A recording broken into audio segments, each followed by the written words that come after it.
हवा पे उड़ते देखो रात दिन खिलाफ सुन्नत जो है रे যদি তুমি কোনো মানুষকে আসমান দিয়ে উড়তে দেখো যদি ওই মানুষের মাঝে রাসূলের সুন্নাত না থাকে ওই মানুষের মাঝে যদি খিলাফে সুন্নাত থাকে তাহলে নিঃসন্দেহে ওই মানুষটাকে শয়তান মনে করবে কারণ বা আমল মানুষ মুখলিস মানুষ সুন্নাতের বাইরে চলতে পারে না সুন্নাতের বাইরে বলতে পারে না সুন্নাতের বাইরে একটা কদম চলা সম্ভব নয় আসুন আজকের মাহফিলে আমার আহ্বান আল্লাহ পাক যেন আমাকে আপনাকে সকলকে প্রিয় নবী মুহাম্মদুর রাসূলুল্লাহ সাল্লাল্লাহু তাআলা আলাইহি ওয়াসাল্লামের পরিপূর্ণ পদাঙ্ক অনুসরণ করার তৌফিক দান করুন রাসূলের সুন্নাতের ঘাটতি যেখানে অশান্তি সেখানে রাসূলের সুন্নাত উঠে গেল যেখানে বিশৃঙ্খলা শুরু হলো সেখানে চাই সেটা ব্যক্তি জীবন হোক চাই সেটা পারিবারিক জীবন হোক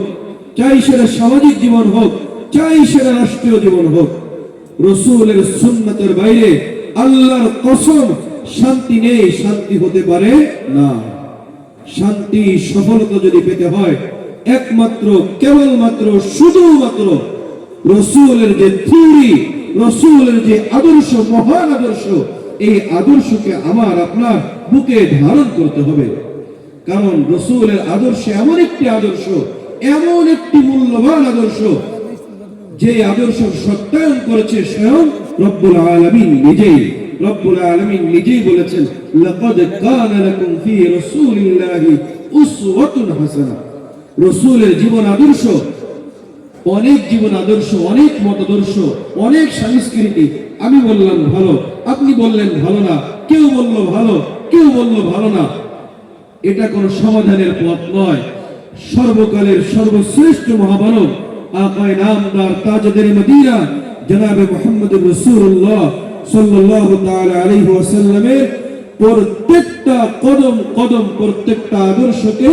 সত্যায়ন করেছেন স্বয়ং মহান রব্বুল আলামিন নিজেই সুবহানাল্লাহ তো সুতরাং এখানে কোনো মতভেদের কোনো সুযোগ নেই আমাকে আপনাকে আলোকিত হতে হলে আমাকে আপনাকে জান্নাতি মানুষ হতে হলে রাসূলের সুন্নাত এই জীবনে বাস্তবায়ন করতেই হবে এর কোনো বিকল্প নেই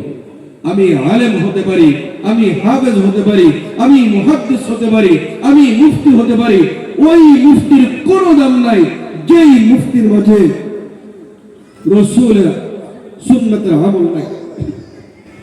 আজকে অনেক মুফতি পাওয়া যায় অনেক মুহাদ্দিস পাওয়া যায় অনেক হুজুর পাওয়া যায় আল্লাহু আকবার রাসূলের সুন্নাত বুঝেই না চেষ্টাও করে না বোঝার চেষ্টাও করে না আল্লাহু আকবার এমন হুজুর হওয়া থেকে আল্লাহ যেন আমাদেরকে হেফাজত করেন আমাদের কে